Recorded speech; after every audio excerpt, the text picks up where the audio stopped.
is that how you look at,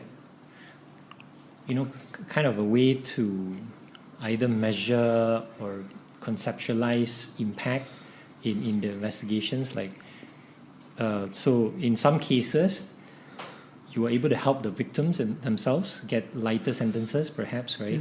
Or in some cases, maybe lead the authorities to, the traffickers.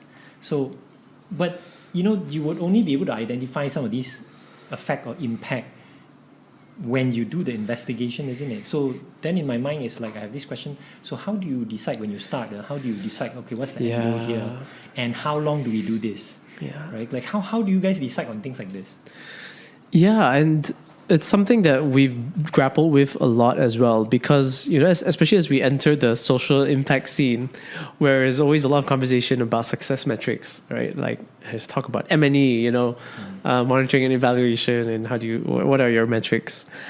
And most of the time, we just can't give a straight answer. Like, how every project is different. Some projects we lobby for legislative change. Some projects we lobby for, just some simple like guidelines and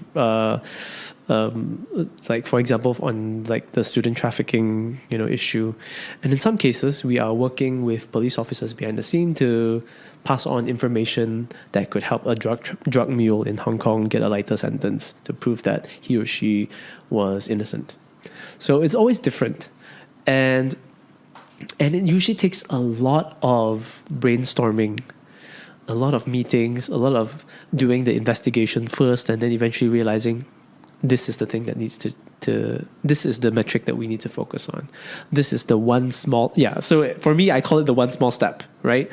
I always think when it comes to creating impact, you're never going to solve the whole issue. You're never going to end drug trafficking. You're not going to end human trafficking. You can take one small step to making it better.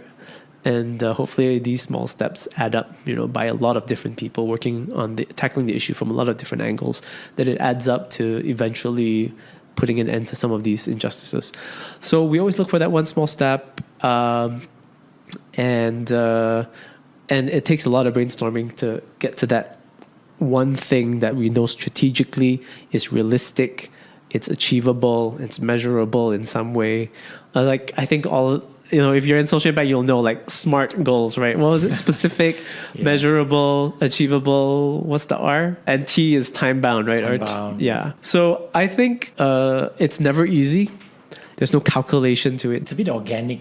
Yeah. So that's our approach. Hopefully we can codify like a better way to do it. But most of the time for us is we trust the journalistic process, right? We interview enough people, we investigate enough, and the solution will jump out. Like, you speak to, as part of our investigative process, as part of our storytelling process, we speak to all the different stakeholders on all sides.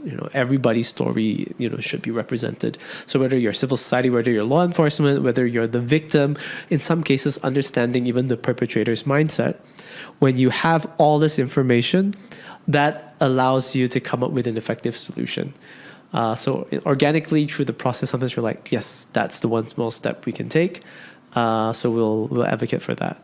And in some cases, it never comes in. You just look at it and you're like, wow, nothing can be done, huh? It's like I think one thing that we've been grappling with is something we spoke about yesterday, refugee rights.